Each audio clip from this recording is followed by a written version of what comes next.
빌립보서 2장 5절에서 30절 말씀을 드리겠습니다. 먼저 5절 보시면 너희 안에 이 마음을 품으라 곧 그리스도 예수의 마음이니 그렇게 말씀하죠. 그리스도의 예수의 마음을 품으라 그렇게 말씀하는데요. 예수님의 마음이 뭐죠? 오늘 빌립보서에서 나오는 예수님의 마음은 그 핵심은요 겸손입니다. 낮아지심이에요. 그래서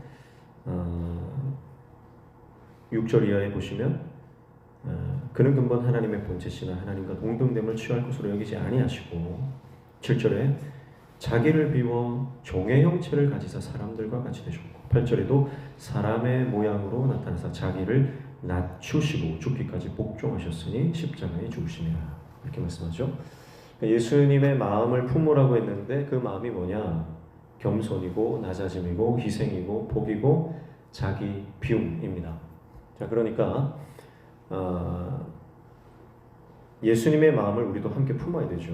그래서 예수님이 가지셨던 겸손과 낮아짐과 복이 자기 비움을 내 안에 가져야 된다 그 말씀을 하고 있습니다. 그런데 예수님의 겸손과 우리의 겸손은 조금 다르다 그랬죠.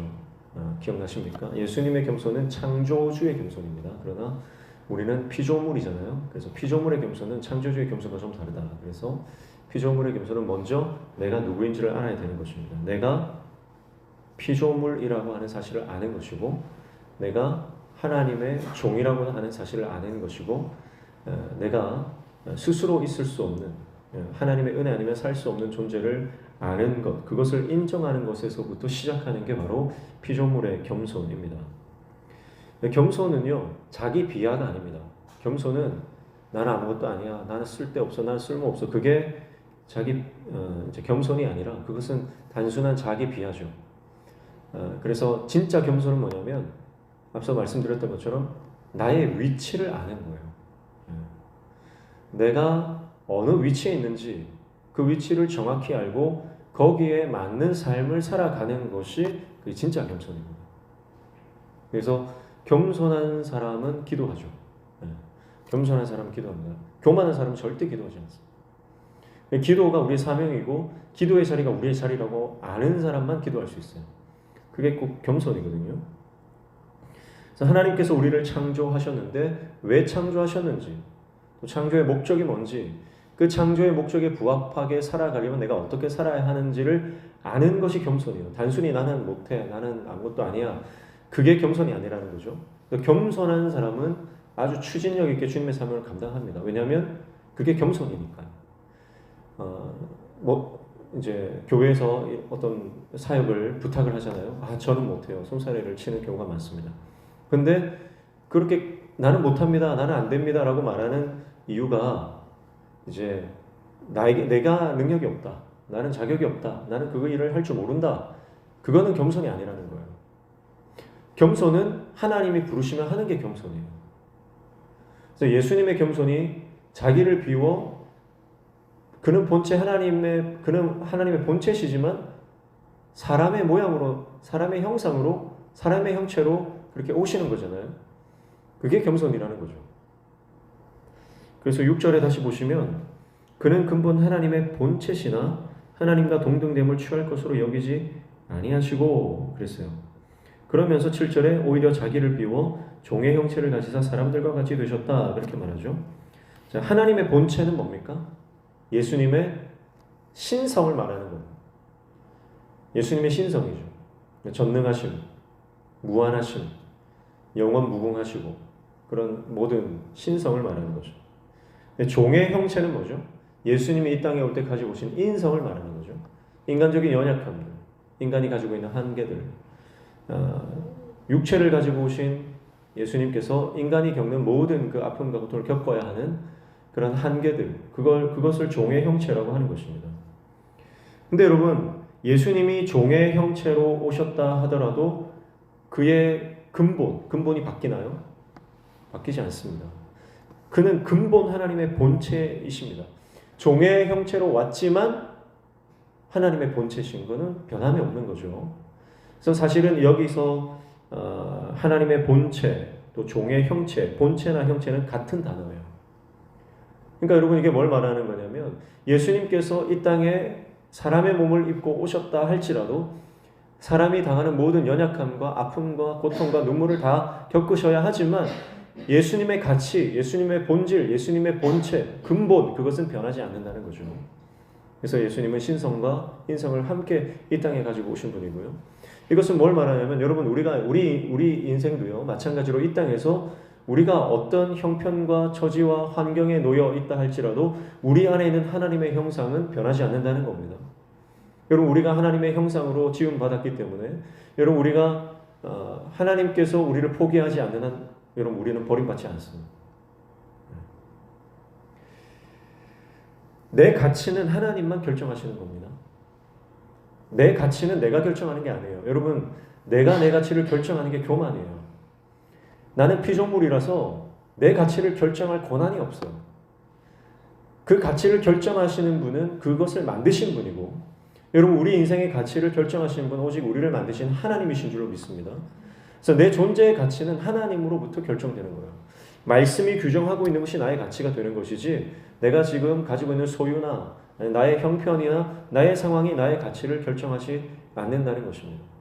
내가 지금 30대든 40대든 내가 70대든 80대든 여러분 그 나이에 관계없이 하나님은 우리 안에 있는 하나님의 형상을 보시는 겁니다.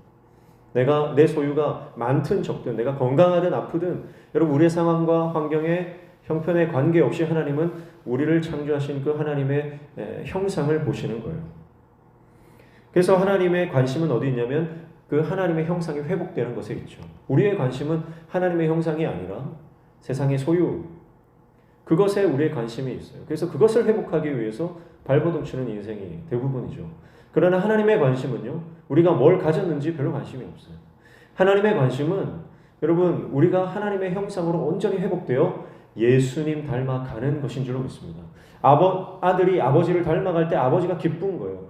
부모는 자녀들이 정말 부모의 좋은 성품들을 닮아가고 부모의 그 의롭게 살아갔던 그 길을 따라갈 때 믿음의 길을 걸어갈 때 여러분 부모는 기쁜 거죠. 하나님도 마찬가지입니다. 하나님도 하나님의 자녀들이 하나님의 형상을 닮아가고 회복되어지고 예수님처럼 살아가는 그 모습을 볼 때 기뻐하시는 거예요. 뭘 가졌는지 어느 위치에 올라와 있는지 그것은 관계가 없습니다. 하나님은 하시고자 하면 지금이라도 우리에게 갑절의 복을 주셔서 우리를 통해서 하나님의 일을 하실 수 있는 분이죠. 그래서 우리가 그릇만 준비되면 하나님께서 부어주시는 거죠. 세상의 모든 가치는 상대적입니다. 그래서 비교하죠. 그 사람의 어떤 위치에 따라서 내가 위축되기도 하고 내가 우월감을 느끼기도 하고. 그러나 말씀의 가치는 절대적 가치이기 때문에 변함이 없는 거예요. 여러분 변함없는 말씀의 가치를 붙드는 저와 여러분 되시기를 축복합니다. 네. 말씀을 붙들어야 됩니다. 말씀을 붙들고 말씀 안에서 인생의 해답을 찾아야 됩니다. 세상을 바라보면서 세상 사람들이나 세상의 철학이나 세상의 학문, 세상의 어떤 재물에 우리가 소망을 두고 살면 흔들리고 넘어지고 자빠지는 것입니다. 그래서 여러분 우리가 늘 주님과 동행하면 다른 예수님과 동행하는 인생이 되어야 될 줄 믿습니다. 늘 사람과 다니는 인생이 되면 안 돼요. 내가 누구랑 다닌다고 내가 그 사람 되는 건 아닙니다. 그래서 권력자들 옆에 붙어있는 사람들은 자기가 그 권력자인 것처럼 착각하고 살아가죠. 그러나 여러분 그 세상 권력이라는 것이 한순간에 무너져 버립니다. 그러면 아무것도 아닌 거. 여러분 그래서 사람을 쫓아가고 사람을 따라다니는 인생이 아니라 오직 예수 그리스도 말씀을 따라가는 하나님의 종들 되시기를 축복합니다. 하나님 안에서만 내 진정한 가치를 발견하고 하나님의 말씀만이 나의 가치를 결정한다는 것을 믿음으로 여러분 오늘 이 말씀이 우리를 붙드실 때 여러분 예수님이 종의 형체를 입고 이 땅에 오셨지만 그 근본 본체 하나님이심은 변하지 않는 이 영적 원리를 기억하시고 날마다 하나님 말씀 붙드는 저와 여러분 되시기를 축복합니다. 또 8절과 9절 보시면 사람의 모양으로 나타나서 자기를 낮추시고 죽기까지 복종하셨으니 곧 십자가에 죽으심이라. 이러므로 하나님이 그를 지극히 높여 모든 이름 위에 뛰어난 이름을 주사 그렇게 말씀하시죠. 자 여기에는 십자가와 부활의 원리, 영적인 십자가의 원리가 들어가 있는데요. 8절에는 예수님의 낮추심, 예수님의 비우심을 말씀하고 있어요. 그래서 자기를 낮추시되 죽기까지 복종하셨습니다. 그래서 십자가를 완성하셨죠. 이것은 비우심이에요. 그런데 예수님의 비우심 이후에 어떤 사건이 일어나냐면 구절이 일어나는 거예요. 하나님이 그를 지극히 높이시는 거예요. 모든 이름 위에 뛰어난 이름을 주시는 거예요. 그건 뭐예요? 하나님의 채우심입니다. 여러분, 하나님의 채우심을 경험하기 위해서 선제되어야 되는 조건이 뭐냐면 바로 나의 비움입니다. 내가 비워내지 않고 하나님의 채움이 없다는 거예요. 다시 말하면 십자가 없이 부활의 영광이 없고 고난 없이 회복의 은혜를 경험할 수 없다는 거예요. 여러분, 우리가 쉽게 받은 은혜는요, 쉽게 잊어버리는 거예요. 그러나 고난을 통과하고 십자가를 통과하고 죽음을 통과하여 부활의 영광으로 얻어내는 그 하나님의 영광, 그 부활의 영광은요, 우리가 쉽게 잊을 수가 없죠. 그것은 우리 인생을 끝까지 붙들어주는 영광이 됩니다. 여러분, 그래서 우리가 우리 인생 가운데 하나님이 비워내기를 먼저 원하세요. 자기를 낮추고 자기를 죽기까지 복종하여 십자가에 내어주신 예수님처럼 우리도 하나님 앞에서 십자가 앞에 내려놓아야 될 것이 있다는 거예요. 대부분 자기 고집이고요, 자기 교만이고요, 내 철학과 내 안에 있는 나의 못된 죄성들, 이런 것들을요 십자가 앞에 다 내려놓아야 됩니다. 내가 높아지려고 하고 내가 다른 사람들보다 더 인정받아야 하고 모든 관계 안에서 내가 주도권을 잡아야 되고 사람들이 나를 다 주목해야 되고 내가 일인제가 돼야 되고 내가 성공해야 되고 그 내가 자기중심적인 모든 사고방식, 그것을 십자가에 다 버려야 됩니다. 그래야 하나님 채워주시는 거예요. 비움 없이 채움이 없다는 겁니다. 예수님이 자기를 다 비울 때 하나님은 그에게 모든 것을 채워주십니다. 그러면서 일어나는 역사가 뭐예요? 10절, 11절입니다. 하늘에 있는 자들과 땅에 있는 자들과 땅 아래에 있는 자들로 모든 무릎을 예수의 이름에 꿇게 하시고 모든 입으로 예수 그리스도를 주라 시인하여 하나님 아버지께 영광을 돌리게 하셨느니라. 어떤 역사가 일어납니까? 구원 역사가 완성된다는 거죠. 예수님의 비우심과 하나님의 채우심으로 인해서 하나님의 그 구속 사역이 이루어지고 완성되는 것을 볼 수가 있습니다. 십자가가 있었기 때문에 부활이 있고 부활이 있었기 때문에 구속 역사의 영광이 이루어지는 것을 오늘 말씀을 통해 우리는 보게 되는 것이죠. 그래서 여러분, 하나님께서 우리에게 채우시는 목적이 뭐냐? 그것은 바로 구원의 역사를 이루기 위함인 줄로 믿습니다. 그래서 우리 인생은 구원의 역사를 이루어가는 여정이고 이 땅 가운데 우리가 잠시 100년 정도 살다가 하나님 나라로 다시 가는 것은 우리가 이 땅에 사는 그 기간 동안 하나님의 구속 역사를 우리의 삶 가운데 이루기 위함이에요. 예수님께서 이 땅에 오셔서 33년간 살다가 가신 것은 바로 하나님의 그 구속 사역을 이루시기 위함이었고요. 마찬가지로 우리는 예수님의 제자로서 이 땅에서 살다가 가는 목적이 바로 하나님의 그 구원의 역사를 우리를 통해 이루기 위함이다. 그래서 우리는 예수님과 그 제자들 그리고 초대교회 모든 성도들의 바톤을 이어받아서 우리는 지금 이 시대에 구원의 역사의 그 주자로서 우리는 그 바통을 이어 달려가고 있는 줄로 믿습니다. 그래서 우리의 삶의 목표가 명확해지면요, 우리는 비워낼 수 있어요. 내가 살아가는 이 땅의 목적이 잘 먹고 잘 사는 것이 아니라 오래 살고 건강하게 사는 것이 아니라 내가 이 땅에서 성공하고 사람들에게 주목받는 것이 아니라 나를 통해서 영혼들이 구원받는 것, 하나님의 구속 역사가 이루어지는 것, 내 가문 안에 그 역사가 이루어지고 우리의 가정 안에 그 역사가 이루어지고 우리 공동체, 우리 교회 안에 그 역사가 이루어지는 것이 우리의 삶의 진정한 목적이 될 때 처음 단계가 이루어지죠. 십자가의 삶, 비워내는 삶이 가능하다는 겁니다. 그리고 그 비워내는 삶, 십자가의 삶을 살아갈 때 하나님의 채우시는 역사가 일어나고 하나님의 채우시는 역사를 경험할 때 그 자연스럽게 일어나는 하나님의 역사는 바로 영혼이 구원받는 역사, 하나님의 구속 역사가 이루어지는 역사다. 그것을 말씀하고 있습니다. 사랑하는 성도 여러분, 오늘 저와 여러분이 십자가의 길을 갈 수 있는 하나님의 종 되시길 축복합니다. 그래서 십자가의 삶을 살 때 여러분, 우리는 부활의 영광을 경험할 것이고 부활의 영광을 통해 그 하나님의 놀라운 역사가 수많은 영혼들을 주님께 돌아오게 하는 구원의 역사로 이루어지게 될 줄로 믿습니다.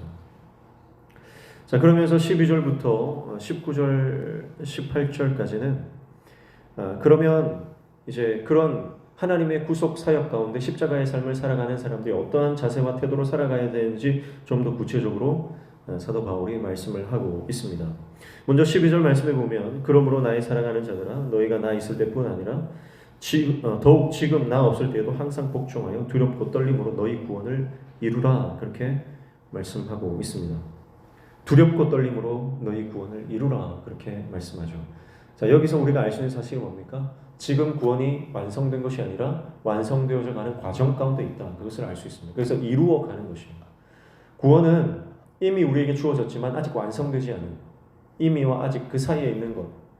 여러분, 그것을 우리가 다 잘 알고 계실 겁니다. 자, 이 구원을 이루기 위해서 우리가 가져야 되는 태도는 두렵고 떨림이다. 그렇게 말씀을 하고 있어요. 두렵고 떨림. 깨어 있어야 되죠. 깨어서 항상 영적으로 긴장하면서 하나님의 나를 바라보고 하나님의 구원을 이루기 위해서 우리는 살아가야 하는 것입니다. 여기서 구원을 이루는 삶이란 복음에 합당한 삶을 말합니다. 앞서서 말했던 비움과 채움의 원리가 적용되는, 십자가와 부활의 영광의 그 십자가 원리로 살아가는 것이 적용되는 삶을 살아가야 한다는 것입니다.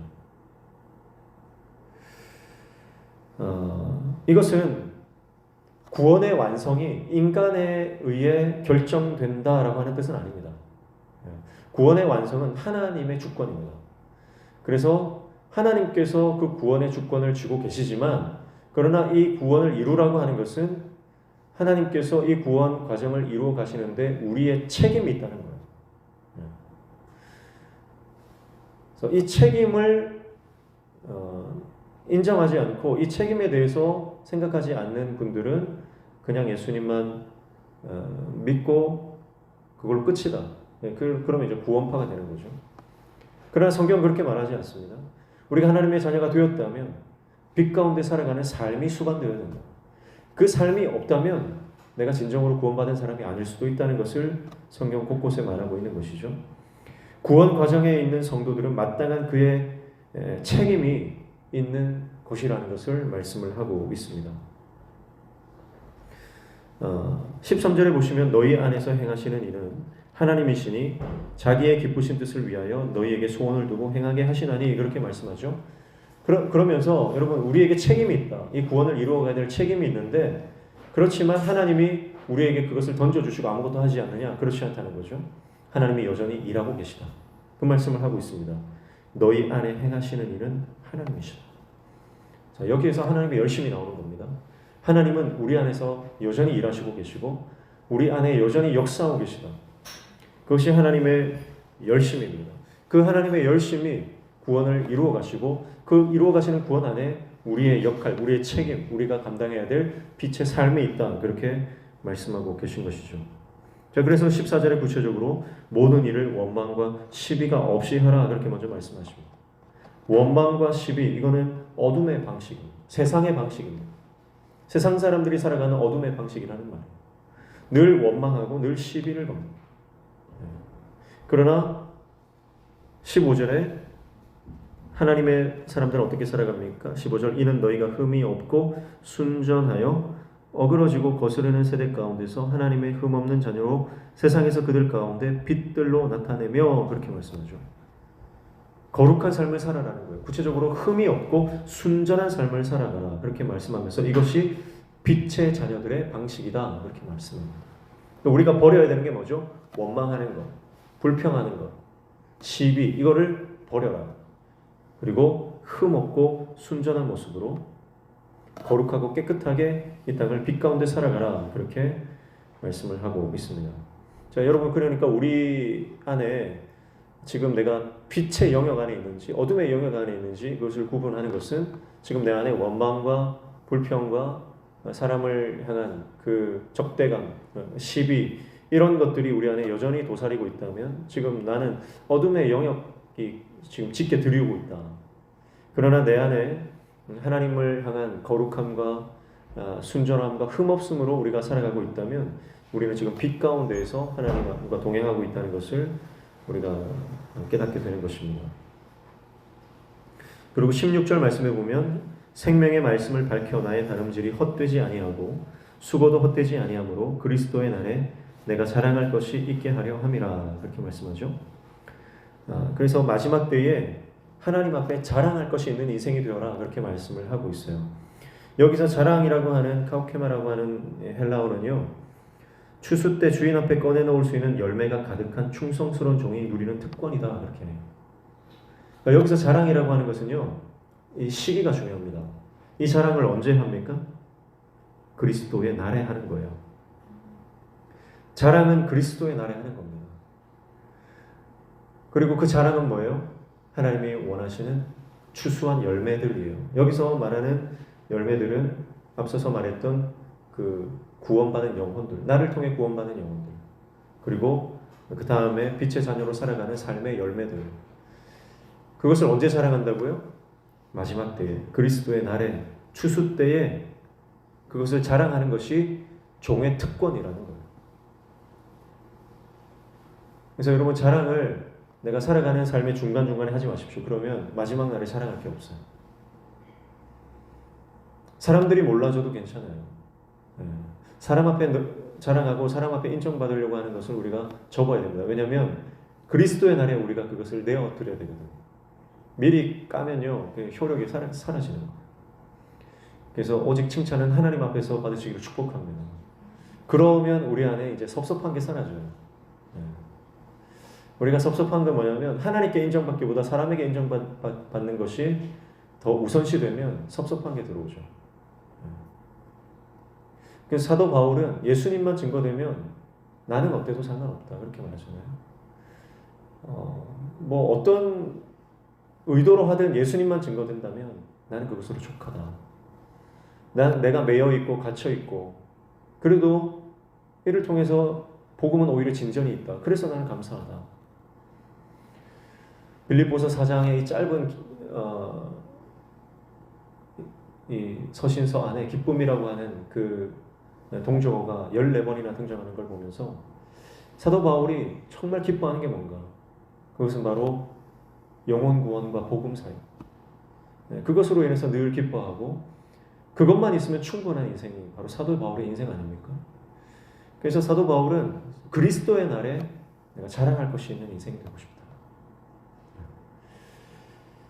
여러분, 이 자랑이 하나님 앞에서 충성스러운 종이 마지막 날 누리는 특권이라는 것을 기억하시고요. 오늘 묵묵히 주님의 사명을 감당하는 하나님의 종들 다 되시기를 축복합니다. 그러면서 17절에 만일 너희 믿음의 재물과 섬김 위에 내가 나를 전제로 드릴지라도 나는 기뻐하고 너희 무리와 함께 기뻐하리니 18절 이와 같이 너희도 기뻐하고 나와 함께 기뻐하라, 그렇게 말씀을 하고 있습니다. 자, 전제로, 그러니까 여기서 빌립보 교회 성도들은 믿음의 재물과 섬김으로 표현을 합니다. 그러니까 빌립보 교회 성도들이 얼마나 사도 바울과 협력하여 복음 사역을 잘 감당했습니까? 유럽 선교의 전초 기지로서 이 빌립보 교회는 아주 강력하게 쓰임을 받았죠. 그래서 빌립보 교회 성도들 중에 대표적으로 루디아 같은 인물들은 자기의 모든 재산을 다 주님 나라를 위해서 썼고요. 그래서 빌립보 교회는 사실 바울이 생각만 해도 기쁘고 생각만 해도 감사하고 그런 교회 아닙니까? 그래서 그들의 섬김을 믿음의 재물과 섬김이다, 그렇게 표현하면서 자기 자신이 그 위에 전제로 드릴지라도 나는 기뻐한다, 그렇게 표현을 하고 있습니다. 전제는 우리가 잘 아는 것처럼 포도주나 기름을 재물 위에 부어드리는 제사입니다. 그래서 이 전제는 자신의 모든 것을 다 쏟아 부어드리는 향기로운 삶을 말하는 것이죠. 이 전제라고 하는 것은요, 분리가 되지 않잖아요. 액체이기 때문에 한 번에 다 쏟아 부어드리는 거죠. 한 방울도 남김없이 다 쏟아 부어드리면, 생각해 보십시오. 지금 재물이 타고 있잖아요. 재물이 막 타고 있어요. 근데 그 위에 뜨겁게 달궈진 그 밑에 그 불과 또 재물, 그 제단이 얼마나 뜨겁습니까? 그 위에 향기로운 포도주나 이 기름이 부어질 때 그 일대가 그 향기로 진동을 하는 거예요. 그렇죠? 그 전제가 부어질 때 그 포도 향의 달콤함과 그 감람류의 그 향기가 그 성막과 그 진 주위에 가득하게 되는 거예요. 그럼 그게 전제입니다. 그래서 전제는요, 분리되지 않아요. 한 번에 다 쏟아 부어드리는 거예요. 그래서 신앙과 삶이 분리되지 않는 향기로운 삶을 전제라고 표현할 수 있습니다. 그럼 사도 바울은 그와 같은 삶을 산 거예요. 여러분, 오늘 저와 여러분의 삶과 신앙이 일치되기를 축복합니다. 분리되지 않기를 축복합니다. 교회에서의 내 모습과 가정에서의 내 모습이 다르지 않기를 축복합니다. 교회에서의 모습과 직장에서의 모습이 다르지 않기를 축복합니다. 우리는 예수 그리스도의 향기로서 어디를 가든지 그리스도의 향기를 뿜어내는 하나님의 종으로 살아가시기를 축복합니다. 그게 전제입니다. 그래서 사도 바울은 로마서 12장 1절에 이렇게 말하죠. 너희 몸을 하나님이 기뻐하시는 거룩한 산제물로 드리라. 그렇게 말씀하죠. 그래서 우리의 몸을 전부를 하나님께 제물로 바치는 삶, 그것을 사도 바울이 촉구하고 있습니다. 디모데후서 4장 6절에서 8절까지 보면 사도 바울은 또 이렇게 고백해요. 전제와 같이 내가 벌써 부어지고 나의 떠날 시각이 가까웠도다. 나는 선한 싸움을 싸우고 나의 달려갈 길을 마치고 믿음을 지켰으니 이제부로는 나를 위하여 의의 면류관이 예비되었다. 그렇게 고백하죠. 그래서 이제 사도 바울은 자신의 삶을 돌아볼 때 나는 이미 전제로 다 부어졌다. 나의 모든 것을 하나님께 다 마지막 한 방울까지 다 쏟아부어 드렸다. 이제 내가 떠날 시간이 다 가까웠다. 사랑하는 성도 여러분, 오늘 저와 여러분이 하나님 앞에 전제로 부어드리는 그 향기로운 신앙이 되시기를 축복합니다. 그래서 사도 바울은 주님을 위해서 한 방울도 아낌없이 다 쏟아 부어드리는데 왜 그랬냐면 예수님이 그렇게 사셨기 때문이죠. 예수님이 자기 자신의 모든 것을 다 인류의 구원을 위해서, 저와 여러분을 위해서 다 쏟아 부으셨기 때문에, 그분의 물과 피를 다 쏟아 부으셨기 때문에 사도 바울도 예수님의 그 삶을 사는 거죠. 그래서 사도 바울이 전제로서 삶을 살았는데 세 가지 정도 살펴볼 수 있어요. 첫 번째는 눈물을 부어드리는 삶을 살았다는 거예요. 사도 바울은 예수님을 위해서 이 복음 사명을 감당하는데 날마다 눈물로 목회하는 목회자였습니다. 성도들을 눈물로 훈계하고 눈물로 가르치고 날마다 눈물 흘리며 기도했던 사역자가 바로 바울입니다. 우리가 바울을 생각할 때 바울은 좀 강력한 좀 이런 이미지, 좀 강한 이미지 아닙니까? 완고한 이미지. 그래서 막 뭐든지 막 저돌적으로 막 헤쳐나가고 막 그런 느낌이 있는데요. 사실 바울은요, 그 누구보다 눈물의 목회자였습니다. 사도행전 20장 18절 19절에 보면 이렇게 말씀해요. 모든 겸손과 눈물이며 그렇게 사도 바울의 사역은 겸손과 눈물이다. 그렇게 정리할 수 있다는 거예요. 또 사도행전 20장 31절에는 3년이나 밤낮 쉬지 않고 눈물로 각 사람을 훈계하였던 것을 기억하라. 그렇게 말씀합니다. 그러니까 사도 바울이 3년 밤낮 그 고린도 교회를 섬길 때 얼마나 눈물로 사역했는지.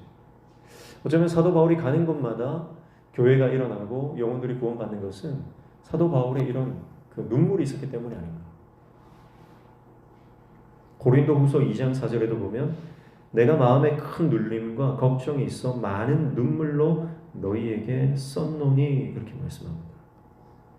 교회 성도들의 어떤 그 영적인 변질 또 넘어짐 이런 것들을 보면서 사도 바울이 얼마나 눈물을 많이 흘렸는지, 그냥 다그치고 훈계하고 가르치고 그렇게 하지 않았다는 거예요.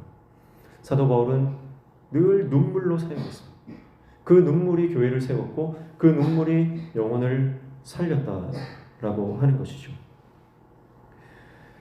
빌립보서 3장 18절 말씀에도요. 뒤에 한번 가보실래요? 빌립보서 3장 18절 말씀에 한번 같이 읽습니다. 시작. 내가 여러 번 너희에게 말하였거니와 이제도 눈물을 흘리며 말하노니 여러 사람들이 그리스도의 십자가의 원수로 행하느니라. 이렇게 말씀하죠. 사도 바울이 눈물을 흘리면서 말하고 있습니다. 참 울보예요. 사도 바울. 곳곳에서 눈물을 흘리면서 어떻게든 영혼을 세워가고 살려가고 예수 그리스도의 군사로 세워가고 교회를 세우고 교회를 하나 되게 하고 성령의 역사를 나타내게 하기 위해서 그는 날마다 눈물을 흘리며 기도하고 교훈하고 편지를 썼습니다. 여러분, 사도 바울은 전제의 삶을 살았는데 첫 번째 눈물의 전제를 부어들었다는 거예요. 여러분, 눈물이 회복되어야 우리 신앙도 회복되고 우리의 삶도 회복되고 우리의 가정도 회복되는 줄로 믿습니다. 자, 이 눈물은요, 억울한 눈물이 아니에요. 그저 고통의 눈물이 아닙니다. 이것은 영혼을 살리기 위한 아버지 하나님의 눈물이 우리에게 부어지는 것입니다. 하나님 앞에서 울면 기적이 일어나는 줄로 믿습니다. 하나님 앞에서 울면 회복이 일어나는 줄로 믿습니다. 하나님 앞에서 울면 살 길이 열리는 줄로 믿습니다. 울지 않기 때문에, 울지 않는다는 것은 우리의 마음이 완전히 메말랐고 우리의 마음이 완전히 쩍쩍 갈라져 있다는 거예요. 그러나 여러분, 우리가 운다는 것은 은혜가 있다는 거예요. 내가 지금 흘릴 눈물이 있다는 것은 하나님의 은혜가 여전히 내 안에서 작동하고 역사한다는 거죠. 그래서 여러분, 예배 때마다 눈물이 터져야 됩니다. 메말라 있는 교회는 눈물이 없거든요. 눈물이 없다는 것은 그 교회에 은혜가 없다는 것이고, 은혜가 없으면 교회는 회복되지 않습니다. 그래서 먼저 목회자가 눈물이 회복되어야 되고, 강단에서 눈물이 회복되어 그 눈물이 흘러갈 때 성도들의 삶 가운데도 눈물이 회복되고 예배가 회복되고 가정이 회복되고 그런 역사가 일어나게 될 줄로 믿습니다. 눈물 흘리는 건 부끄러운 게 아닙니다. 눈물 흘리는 건 절대 부끄러운 게 아니고요. 울어야 사는 거예요. 우는 건 사는 길이지 부끄러운 일이 아닙니다. 그래서 눈물 흘리며 기도하는 성도들이 있는 교회는 망하지 않는 줄로 믿습니다. 그래서 한 사람이라도 여전히 가정을 위해서 우는 사람이 있다면 그 가정은 망하지 않습니다. 한 사람이라도 교회를 위해서 여전히 울며 하나님의 은혜를 구하는 사람이 있다면 그 교회는 망하지 않은 줄로 믿습니다. 그래서 눈물로 기도하는 하나님의 종들 다 되시기를 축복합니다. 근데 우리는 우는 것 별로 안 좋아하고요. 울면서 기도하는 건 더 안 좋아하죠. 그래서 솔루션을 달라는 거예요. 해결책을 달라는 거예요. 무슨 울면서 기도만 한다고 일이 처리되냐. 뭔가 대책을 내놔라는 거예요. 우리가 뭔가 문제를 만나고 어려움을 당해도 우리가 사람들에게 다 가서 좀 해결책을, 좀 도움을 달라고 하는 거예요. 실제적인 좀 도움을 달라. 그런데 여러분, 사람이 할 수 있는 어떤 가시적인 솔루션보다 더 강력한 것, 더 근본적인 해결책은 바로 눈물의 기도인 줄로 믿습니다. 요즘 이제 성도들은 문제만 생기면 기도하십시오 하면 싫어해요. 기도하십시오. 기도하겠습니다. 기도합시다. 기도하면 됩니다. 근데 그 말을 별로 안 좋아해요. 너무 많이 들어서 그럴 수도 있겠죠. 근데 여러분, 기도의 능력을 믿지 못하기 때문에 여러분, 오늘 우리가 기도의 능력을 깨닫고 기도하면 반드시 응답하시는 그 기도의 역사를 경험하면요, 기도 안 할 수가 없습니다. 기도하면 반드시 응답되고, 기도하면 반드시 열려지고, 기도하면 반드시 역사가 일어나고, 기도하면 반드시 기적이 일어나는 것을 믿으시기를 축복합니다. 경험해야 돼요. 이런 방법, 저런 방법, 이 사람 소개시켜달라고 하고 저 사람 소개시켜달라고 하고, 여러분, 인간적인 방법과 인간적인 모든 해결책은요, 사실은 소용이 없는 겁니다. 하나님 앞에 나아가 기도하고 울 때 여러분, 하나님께서 주시는 답이 있어요.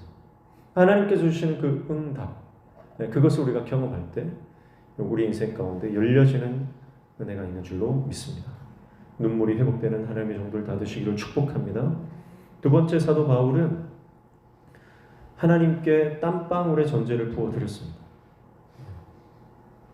사도 바울은 항상 자신의 사역을 충성했어요. 최선을 다했어요.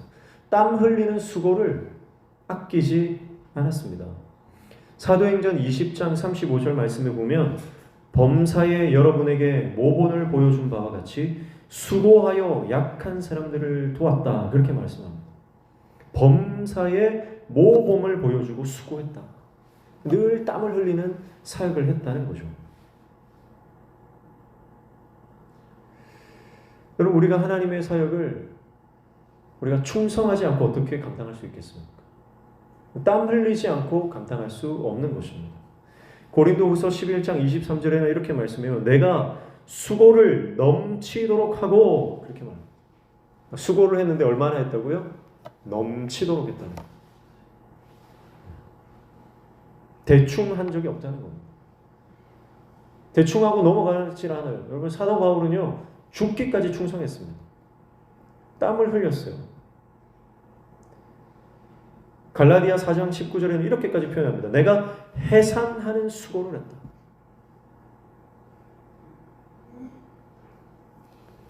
출산하신 분들은 알겠지만 이 해산하는 수고가 얼마나 힘듭니까? 네.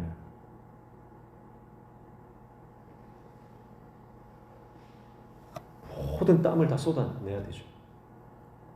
그 해산하는 수고를 할 만큼 내가 영혼 구원을 위해서, 주님의 복음 사역을 위해서 하나님 앞에 충성하고 그 사명을 감당했다, 그렇게 말씀하고 있는 것이죠. 사도 바울은 그가 맡겨진 사역, 하나님께서 주신 사역인 줄로, 사명인 줄로 생각하고 충성을 다했습니다. 땀을 쏟아 그 땀방울에 전제를 부어드렸다는 거예요. 오늘 저와 여러분도 충성하되 끝까지 충성하는 저 여러분 되시길 축복합니다. 충성하는 거 힘들죠. 그러나 끝까지 충성하는 것이 더 힘든 거예요. 마지막 세 번째는 자신의 피를 부어드렸습니다. 피의 전제를 부어드린 거죠. 그것은 바로 사도 바울의 희생과 순교를 의미합니다. 사도 바울은 그 사역 가운데 피 흘리는 고난을 많이 받았습니다. 주님을 위해서 손해를 보고, 주님을 위해서 매를 맞고, 주님 때문에 억울한 일을 당하고, 주님 때문에 수많은 고난을 당했죠. 그것이 사도 바울이 주님을 위해서 흘린 피입니다. 결국 그는 마지막 순교로 그 피의 전제를 부어드리는 것을 완성했습니다. 주님을 위해서 핍박받았지만 그는 오히려 기뻐했습니다. 원수들에게 끌려가 40에 하나 강한 매를 3번이나 맞아 피투성이가 되었지만 오히려 그는 감옥에서 감사하고 찬양했습니다. 그리고 마지막 결국 순교의 제물이 되어서 그 피를 주님의 제단에 부어 드린 것이죠. 희생 없이, 순교의 각오 없이 주님의 사명을 감당할 수 없다는 거죠. 오늘 저와 여러분이 하나님 앞에 마지막, 하나님 내가 순교의 제물 되겠습니다 하는 그 제목이 여러분의 기도의 제목에 추가되시기를 축복합니다. 내가 순교의 제물 되겠습니다.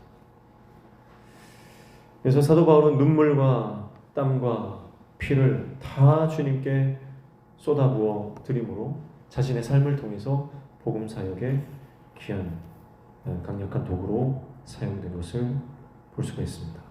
이것이 사도 바울의 가장 큰 기쁨이고, 이것이 사도 바울의 우선순위고, 그리고 최대 목회 관심사였다. 그래서 성도들이 살아나고 교회가 살아나고 복음 사역이 일어나는, 이것을 통해서 이제 사도 바울은 목숨을 걸고 그 사역을 감당했다라고 하는 것이죠.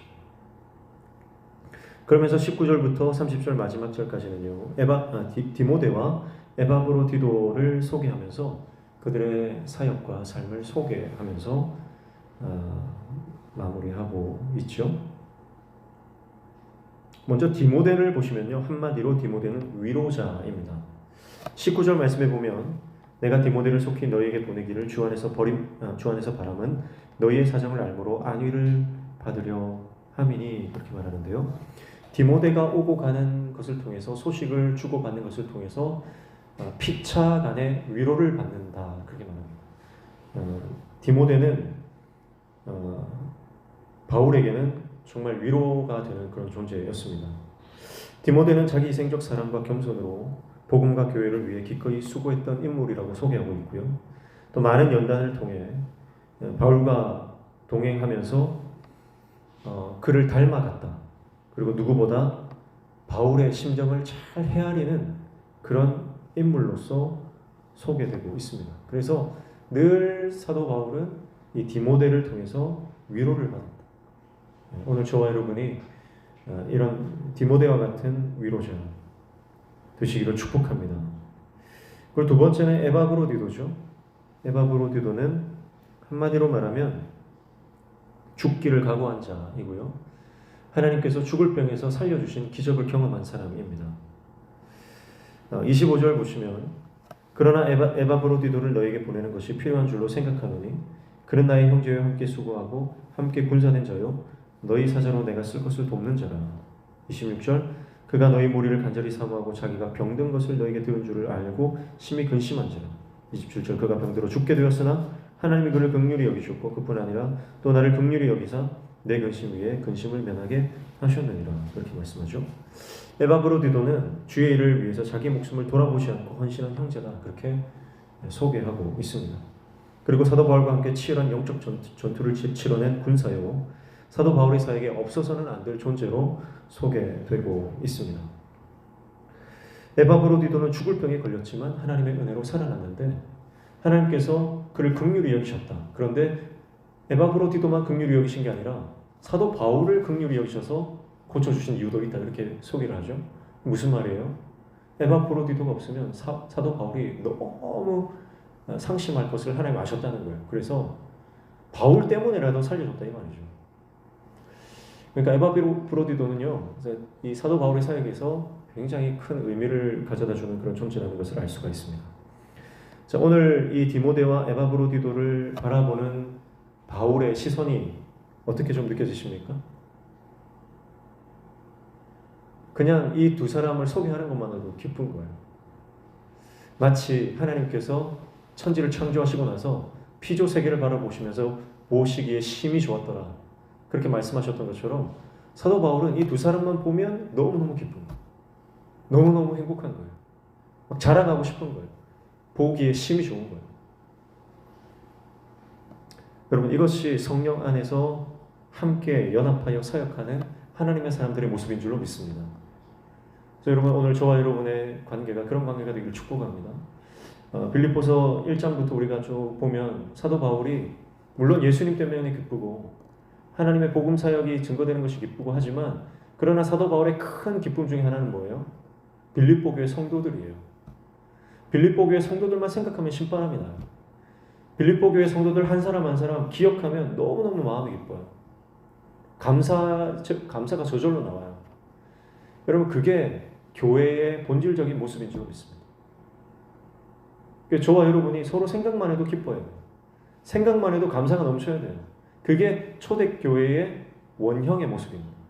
그리고 그것이 하나님께서 원하시는 교회의 모습이고 성령이 역사하시는 교회 안에 일어나는 자연스러운 현상이라는 거죠. 이상한 게 아닙니다. 그래서 오늘 우리 교회 성도들 누구라도 그분을 생각하면 기쁨이 생기고 감사가 나오고 그를 위해서 기도해 줄 수 있는 그런 아름다운 관계로 회복되어지는 저와 여러분 되시기를 주님의 이름으로 축복합니다. 그래서 오늘 빌립보서 2장을 통해서 사도 바울은 그리스도의 겸손, 비워냄과 채움의 그 십자가 원리를 설명하면서 그 원리를 붙들고 빛 안에서 흠없는 하나님의 자녀로서의 삶을 살되 사도 바울이 살았던 것처럼 하나님 앞에 전제로 부어드린 그런 삶을 살아가라. 그렇게 말씀하면서 그 말씀이 오늘 저와 여러분에도 동일하게 적용되고 그렇게 우리가 살아가기를 요청받고 있는 줄로 믿습니다. 이 도전 앞에 우리가 응답하시기를 축복합니다. 그래서 내 삶이 그 제단 위에 부어질 때 강력한 그 선한 영향력, 그 향기가 수 킬로미터 밖까지 막 향기가 나는 것 같이 오늘 저와 여러분의 한 사람의 인생이 주님 앞에 부어드려질 때에 여러분 가정을 살리고 교회를 살리고 민족을 살리는 놀라운 그 역사가 일어난다는 것을 믿고 포기하지 말고 끝까지 기도하시고 포기하지 말고 끝까지 주님 앞에 눈물로 엎드리시고 주님 앞에 쓰임받는 하나님의 종 되시기를 축복합니다. 때와 방법은 하나님께 달려 있습니다. 내 때와 내 방법이 아닐 확률이 높아요. 대부분 그래요. 그러나 하나님의 때와 하나님의 방법으로 하나님께서 응답하실 때는 인간의 생각을 넘어서는 가장 최선의 방법으로 항상 하나님은 역사하십니다. 그 하나님의 역사를 믿음으로 그 주님께 끝까지 시선을 고정하는 저와 여러분 되시기를 축복합니다. 상황과 환경이 어떻든지 그 상황과 환경에 매몰되지 마시고요. 말씀 붙잡고 말씀의 진리, 말씀의 가치 그것에 붙들림 받으여서 주님의 사명 끝까지 감당하는 저와 여러분 다 되시기를 주님의 이름으로 축복합니다.